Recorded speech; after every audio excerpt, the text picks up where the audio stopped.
In today's lecture, we are going to learn a new chapter called file system. So, in this file system, we are going to learn these concepts: file concept, access methods, directory structure, and then file system mounting, file sharing, and finally protection. First of all, we are going to learn what is file. So, OS provides a uniform logical view of information storage which is called the file. So, file is basically a logical view of information storage. So, there is no physical form of file, it is just a logical form, and these files are mapped onto physical devices by operating system. So, our operating system is going to map these files onto the physical devices. So, physical devices in the sense it can be a hard disk or any secondary storage devices. So, since these devices are persistent in the sense non-volatile, so these devices are non-volatile in nature.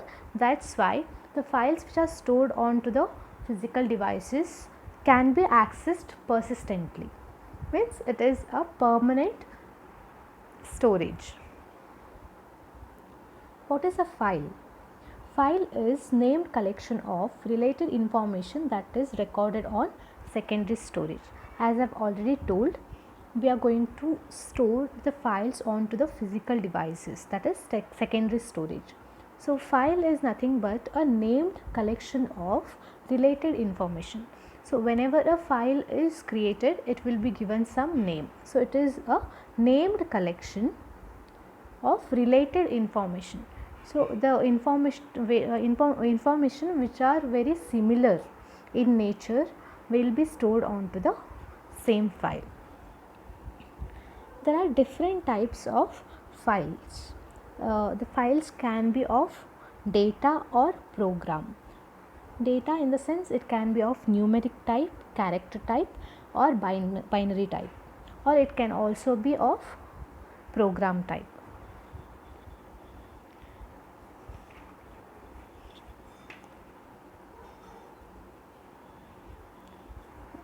And in the next slide, we are going to study how these files are structured. So, basically, file is structured in the following way. It can be of text file. What is a text file? Text file is nothing but a sequence of characters organized into lines. So, basically, a text file is nothing but a collection of characters. It can be anything, but this is in the human readable form. So, usually these text files are in the form of pages. These text files are going to be stored in pages. And the second type is source file. Source file is a sequence of subroutines and functions. So, whenever you write some programs or any executable file, it will be stored as source file because these files will be having some set of functions or any executable statements, right? That's why they will be stored as source file format. So, source file is nothing but a collection of subroutines or functions. And the next type is object file. Object file is a sequence of bytes. Usually these object files are like non-human readable form. It will be in non-human readable form. It means humans cannot easily read it because it will be in terms of bytes, binary formats. And the last structure or type is executable file. Executable file is nothing but a file which can be executed. It contains series of code sections. that the loader can bring into memory and execute. So basically it consists of code sections, different code sections, and that will be brought to the memory by the loader. Loader will load those code sections into the memory and then it will execute. That's why it is called executable file. The difference between source file and executable file is source file may contain functions and subroutines related to one particular program or one particular source program, but whereas executable file consists of collection of codes or collection of functions related to different source files. Next comes the file attributes. So we know that whenever a file is created, for example, whenever you create a folder in your laptop or say desktop, so whenever you create a folder or any file, even if you don't give any name to your file or folder, some name will be assigned by the operating system. So basically when a file or a folder is being created, they will be having some set of attributes. So these attributes may not be same for all the operating system. So these attributes will differ from operating system to operating system. So let's see some of the common file attributes which will be provided by the operating system. Okay. So whenever a file is created, those files will be having these common attributes. First attribute is name. Whenever a file is created, it will be given some name. The user or the creator himself can give the name to the file, or it will be assigned by the operating system. If the creator does not give any name, it will be by default assigned by the operating system. And these are human readable form, right? Whenever you create a file, you will give a name which can be readable, right? So this will be in terms of human readable. And the second attribute is identifier. So once the file is being created, it should be given some identification number, right? So in order to identify a particular file uniquely in the file system, the operating system will assign some unique tag, or it is also called identifier. And the third attribute is type. This attribute indicates what type of a particular file is. File can be of any type, object file or source file, or it can be of text file. So what type of file it is, that will be indicated by the type attribute. And the next attribute is location. So this attribute is nothing but a pointer. It is a pointer to the device where a file is being allocated. So it basically gives the location of the file in the file system. The next attribute is the size. What is the size of the file being created? Or it also indicates what is the maximum allowed size for this particular file. Next comes protection. So whenever a file is created, it will be given some access control information, like which user can read the file, or which user can read and write both, or which user can execute. So basically there are three different access methods: read, write and execute. So who can read the file, who can read and write both, or who can read, write and execute all. So this will be indicated by the protection attribute. The last attribute is time, date and user identification. So this is used for like what time the file is being created, or on which date, what time the file is being created or file is being modified, and who has modified it. So all these information will be kept under time, date and user identification attribute. So this can be useful for like protection, security and usage monitoring, because who is using and how much or what time they are modifying. So all this information will be provided by time, date and user identification attribute.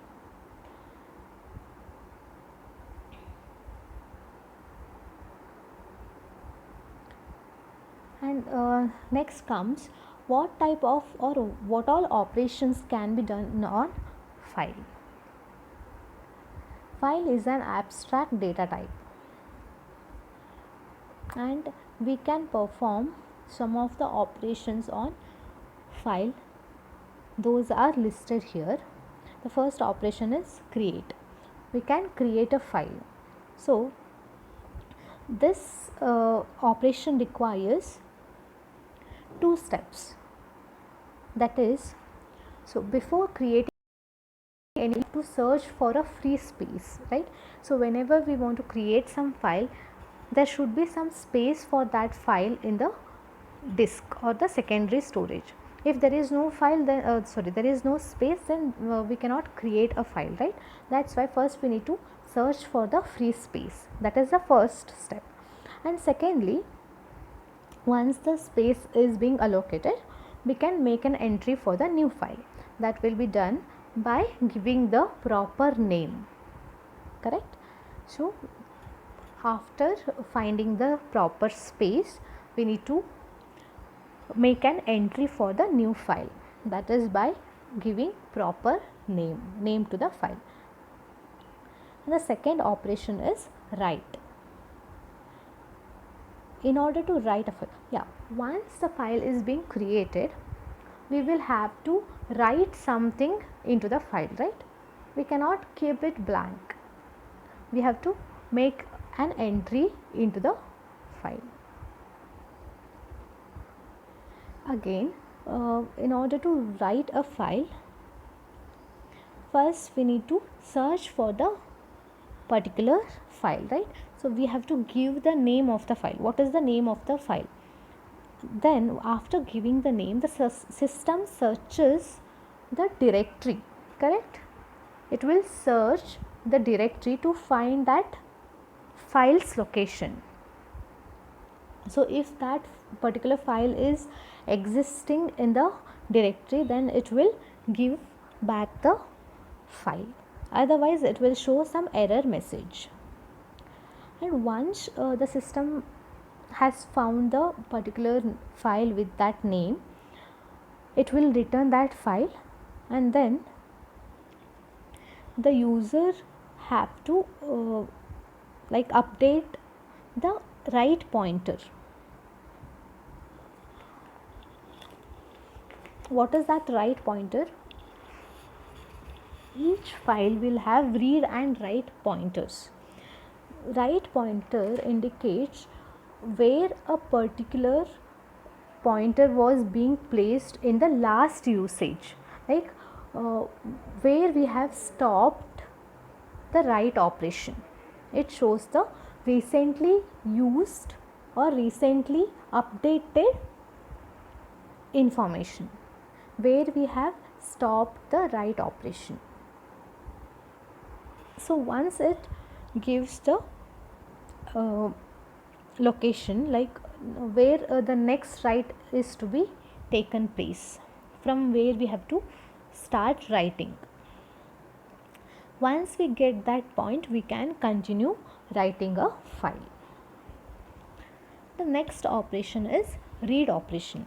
Again, it is more similar to the write operation. First we need to search for the particular file name. Once the system has found the file with the particular name, it will return the file. Now there will be a read pointer which indicates where the next read is to take place, from where we have to start our next read, because we might have stopped our last read at some point, right? So it should show from where we have to start our next read. So that will be indicated by the read pointer. Once the read has taken place, the read pointer should be updated. Once you have completed your read operation, the read pointer should be updated again, because it should show from in the next read from where the user has to start.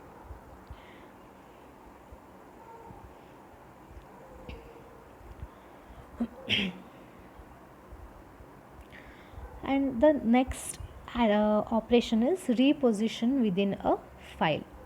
So in order to perform this operation, the directory is searched for the appropriate entry, and the current file position pointer is repositioned to a given value. It is like moving the pointer from current file position to the given value.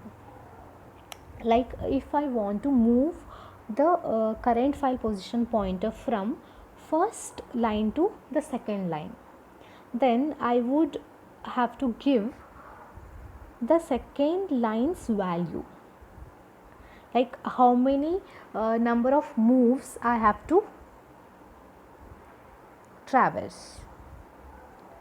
So once I specify that value, the operating system will take the current file position pointer to that particular location. So it is like repositioning the pointer within a file. It just moves the current file position pointer from one place to the other place. Then the next operation that we can perform on file is delete. As we all know, once a file has been created, it can also be deleted, right? So to delete a file, again we have to search the directory for the named file. We have to search for the file, which file we want to delete. Once the file is being found by the operating system, we release all file space so that it can be reused by other files. It means we have to erase that entry into the directory completely. We have to delete the entry for that file. So file attributes and also the space will be released. Even all the file attributes will be deleted from the directory. The next operation is truncating a file. So instead of deleting a complete file, what we do is, sometimes we may want to erase the contents of a file but keep its attributes. So we are not deleting the file completely, we are just erasing the contents but keeping its attributes as it is, right? So we are not deleting its attributes, we are keeping the attributes but deleting the contents. That can be done by using truncate operation. And some additional operations that can be done on files are opening a file by using open operation, and then closing a file by using close operation. It search the directory structure on disk for entry fi. If I want to open file fi, then the operating system will search the directory structure for that particular entry and move the content of entry to memory. Once it finds the file, it will move the content of that entry into the memory. While closing, it moves the content of entry fi in memory to directory structure. Reverse way. It is just reverse of open. In open, the operating system moves the content entry to memory, whereas in closed, it moves the it moves the content from memory to directory structure.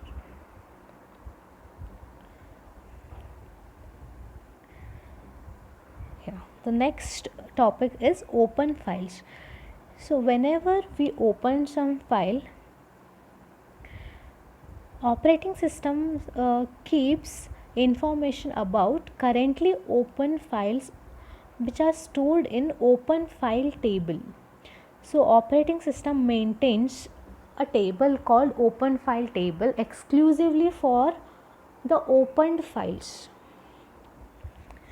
It contains some of the information like file pointer, file open count, disk location of the file, and access rights. Let's study one by one in detail.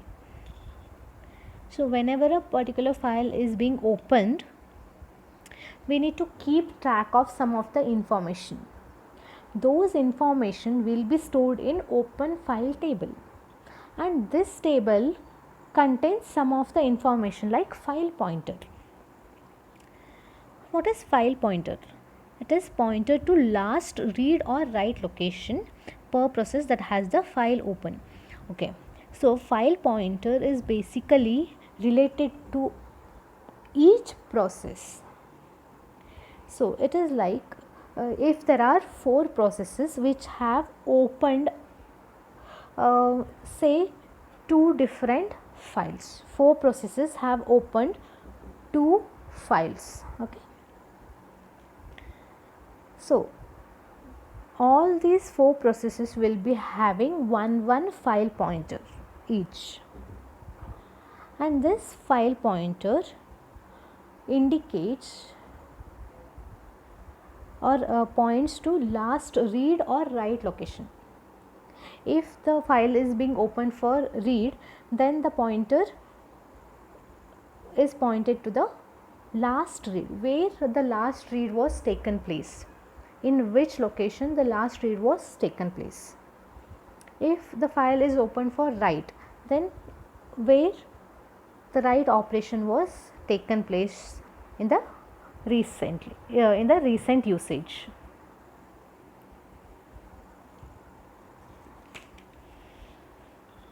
Okay. And the second information is file open count. It basically consists of counter of number of times, means each file is opened by how many number of processes. Like if you have one file which is opened by 3 different applications, like if you have Adobe Reader as well as WPS Office. Okay, now both these apps have opened a file name called say 4th sem. There is a document which consists of 4 sems, USN and student list. Okay, and these 2 apps have opened the same file simultaneously. So this count will be maintained by file open count. It means how many processes have opened a same file simultaneously, and also it consists of some of the information like table entries, or how much space is being used in the table. Okay, counter of number of times a file is opened to allow removal of data from open file table when last process closes it. So whenever a file is opened, the particular entry will be made into the open file table, right? So whenever a file is opened, the entry will be made onto the open file table, and it will also have count how many processes have opened that particular file. So if there are 4 processes which have opened a particular file simultaneously, among 4, if one of them closes that particular file, then the count will be reduced to 3. So that information should be available on open file table unless and until all 4 processes have closed that file completely. Till then the information should be maintained on the open file table. So once the last process which has closed that particular file, the operating system can remove the entry from the open file table. Otherwise entry should be available onto the open file table. Okay. Then the next file information is disk location of the file. Most file operations require the system to modify data within the file. The information needed to locate the file on disk is kept in memory so that the system does not have to read it from disk for each operation. It is like cache of particular data from secondary storage onto the memory. Caching the data.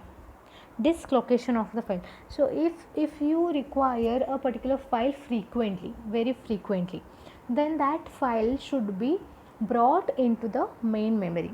So caching of file from secondary storage onto the main memory, that will be done by disk location of the file. And finally we have access rights. Per process, what is the access mode of information? Each process opens a file in an access mode. Like some process may not be having all the access rights for that file. Some process may be having only read access right, but some other process may be having both read and write access rights. Okay. So this information is stored on the per process table.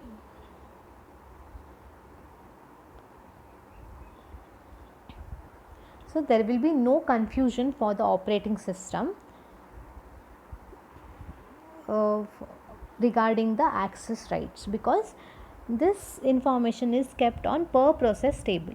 So whenever a process is trying to access some particular file, operating system will check whether the process has the right to that particular file. If so, it will allow or it will deny.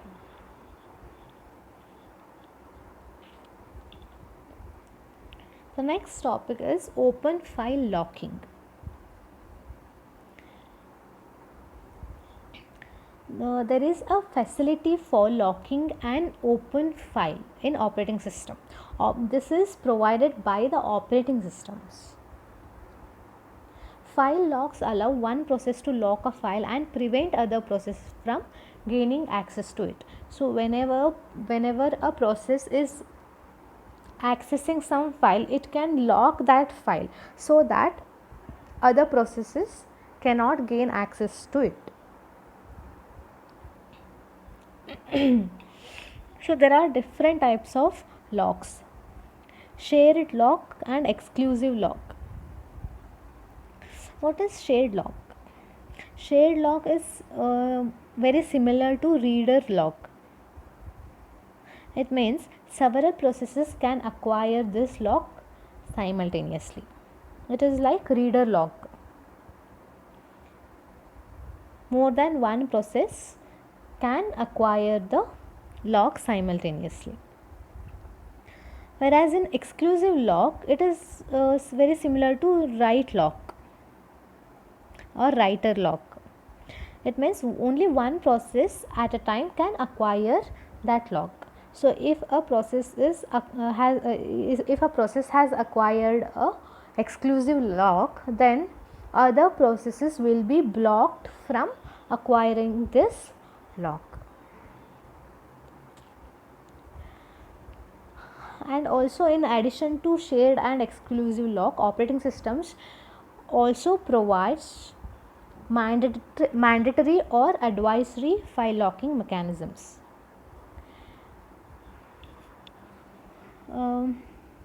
Mandatory lock means the creator or the user have to have this lock. It means before gaining access to any particular file or the process must have to have the mandatory lock. Mandatory lock means he should have the lock before accessing the file. There is no alternative way. He must acquire the lock. And advisory lock is like it is up to the software developer whether to acquire the lock or not. If he wishes to acquire the lock, then he can use the lock, otherwise he may use the file without using any lock. It is up to the creator.